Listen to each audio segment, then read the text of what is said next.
So one of the things the Home Office is doing now is to invite you for an interview when you apply for a UK visa. But the thing is, you don't even know who is going to be invited for an interview. In today's video, I've got some interview questions that was asked by Home Office because a person shared the refusal letter with me that I will be sharing with you. So in terms of applying for your visa, you will be very prepared and know exactly what to expect during your visa interview, because the visa interview is what determines whether your visa will be approved or your visa will not be approved.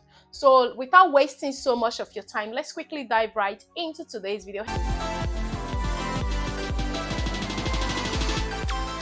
Hey guys, welcome back to my channel. My name is Fajira. If you're seeing this beautiful face for the very first time, and like you know, I create content on how you can migrate to the UK, jobs or visa sponsorship in the UK, like everything you can think about the UK. If you're someone who is interested in such content, do hit on that subscribe button, turn on the notification bell, so each time I upload a new video, you're definitely going to be the very first person to see that video. And if you know anybody who may be interested in such content as well, feel free to like and share this video with them. It costs you nothing to do that. All you need to do is just to click on share at the bottom of this video and send it to any contact, any platform, any group you belong to, because this video is going to help a lot of people during their visa application and also what to expect during their interview, just in case the Home Office invites them for an interview. So you can see that this is a letter from Home Office, a recent refusal letter from Home Office after this candidate went for an interview. And now they don't only interview the main applicant. In some cases, they usually interview the dependent as well to know if there are ties. I will film a video about the recent questions they asked some dependents and share with you. Stay tuned. So just as you can see on my screen, your application has been refused for the following reasons. You apply for entry clearance as a temporary worker, creative migrant under appendix, temporary work, creative work of the immigration rules. Your application has been refused because you do not meet CRV 5.1 A and B. To be granted permission as a creative worker, you must genuinely intend and be able to undertake the role for which you are being sponsored, and not intend to undertake employment other than in the role for which you are being sponsored or as otherwise permitted by paragraph C RV 5.1. Now, I have considered the information you have provided in support of your application. However, I am not satisfied on the balance of probabilities that you genuinely intend to undertake and are capable of undertaking the role stated on your certificate of sponsorship. After initial assessment of your application, you were invited to attend an interview at the Visa Application Center, which was conducted via MS Teams on 4th September. You were asked a series of questions to establish whether you genuinely intend to undertake and are capable of undertaking the role of makeup artist, that's film, as recorded on your certificate of sponsorship. Now, one thing I want to let you know is this is not only for tier 5 visa, but tier 2.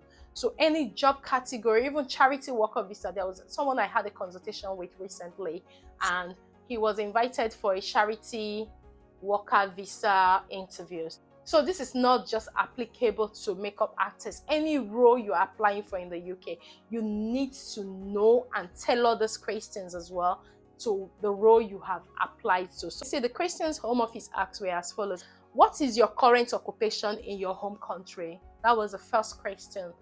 You should be able to know what you were doing and what you're coming to the UK to do. Now, how long have you been employed by this company?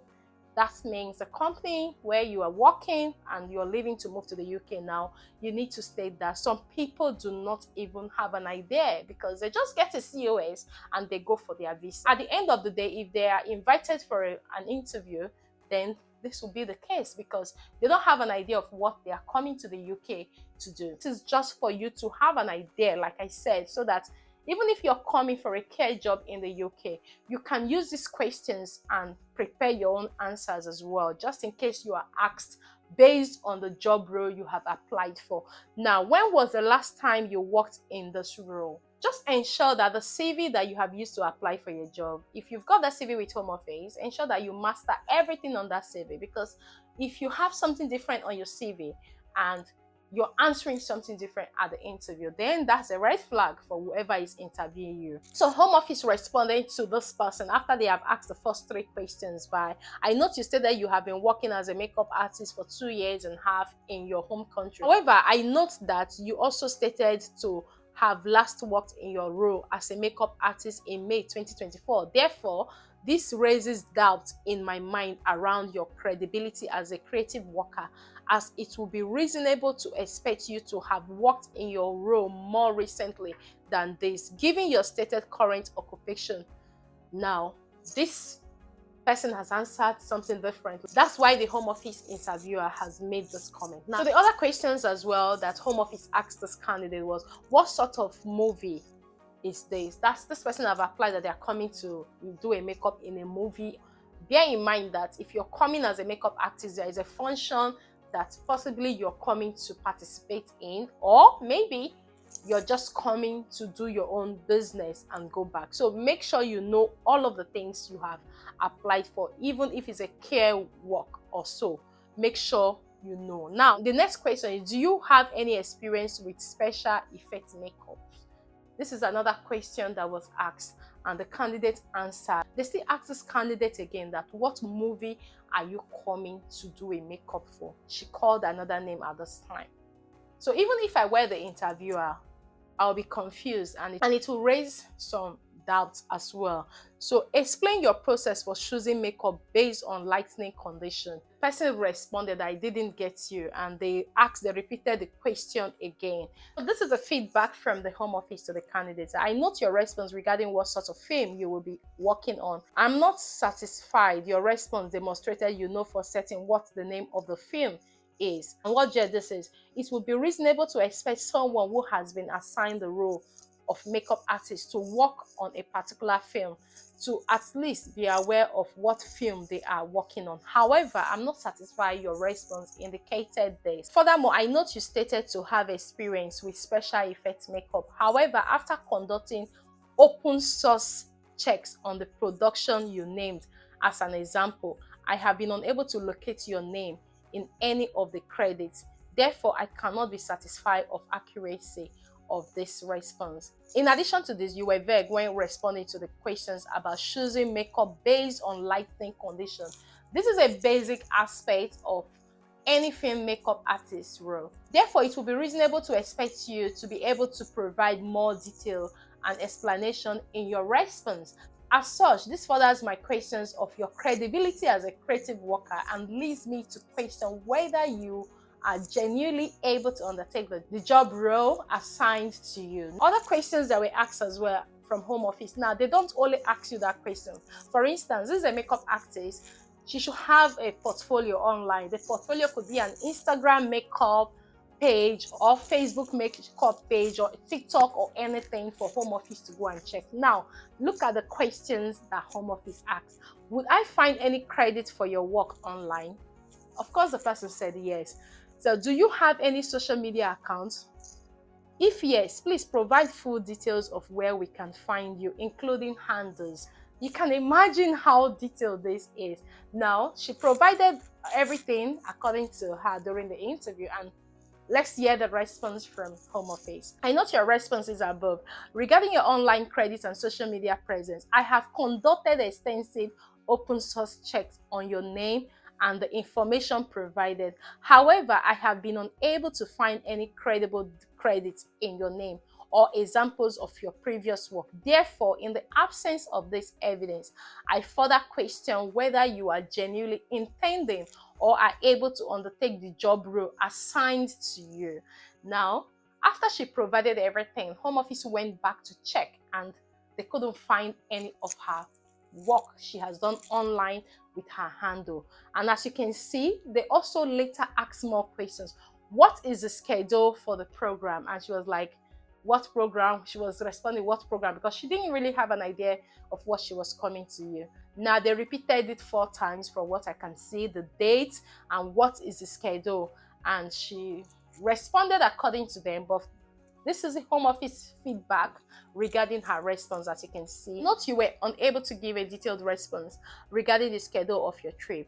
While I acknowledge your name and location, and 1 date. It would be reasonable to expect a genuine creative worker to have been given the schedule information prior to arriving in the UK. As I am not satisfied you have demonstrated to possess the knowledge, I further question whether you are genuinely intending to undertake the job role assigned to you. Now, at the end of the interview, you confirmed that you understood all the questions, that you were happy with the conduct of the interview, and that you were still feeling fit and well, and you did not have any other information to add. I am therefore satisfied that you were given an opportunity to answer all the questions to the best of your ability. I am therefore not satisfied that you genuinely intend to undertake and are capable of undertaking the role recorded on your certificate of sponsorship.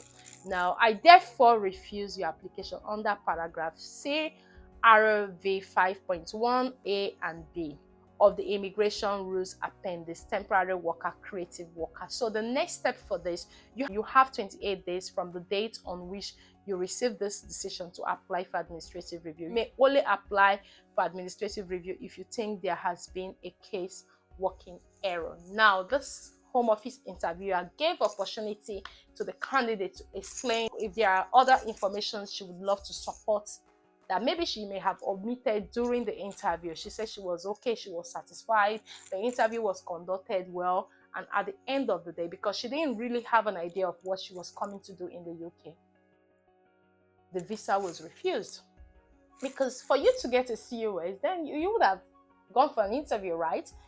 The job description should be on your COS. It should be a job that you already have an idea of what it is. So please, if you're applying for, even if it's a care worker, you can channel this to care job and see how you can help yourself. So channel it to any other category of job you are applying for, because from what they are doing, they are inviting people for interview. And for you to get a valid COS is very difficult. Now you've gotten a valid COS and you go for your interview and you didn't pass the interview, then you've lost money, you've lost everything. So try your best to make sure that before you apply for any job role, you know what you're going in for, you know the job role, you know what to expect, and just in case you're being invited for an interview, then you're good to go. So guys, this brings us to the end of today's video. Please do like and share this video with others. Those who are still job hunting, preparing to move to the UK, like and share with them, because like I said, they invite people for interview randomly. Yeah, randomly. They do invite people randomly, and you never can tell who is going to be invited for an interview. But all I need you to do is to always prepare for the worst. So even if you're invited for an interview, you know that you are prepared. You know that you know what you're going to say. You know that you're confident in yourself. And you won't go there like a novice. So have an idea of everything you're coming to do, because this interview is documented. If she goes to apply for care work now, the question is, oh, you just did a creative worker. How come you're coming for a care? So it's good to have a good start with UK immigration, to be honest, because once you have a bad start, most times I would say, yeah, they are going to decide your visa application based on your current circumstances. But I've seen somebody that her visa application always went back to the previous mistakes, because she lied from the beginning, and they kept referring to the lies and so on. And I hope you find this video helpful. Please do like, share, and also do subscribe if you're here to join our beautiful family. And until I see you in my next video, guys, do take care. Thank you very much for watching. Bye bye for now.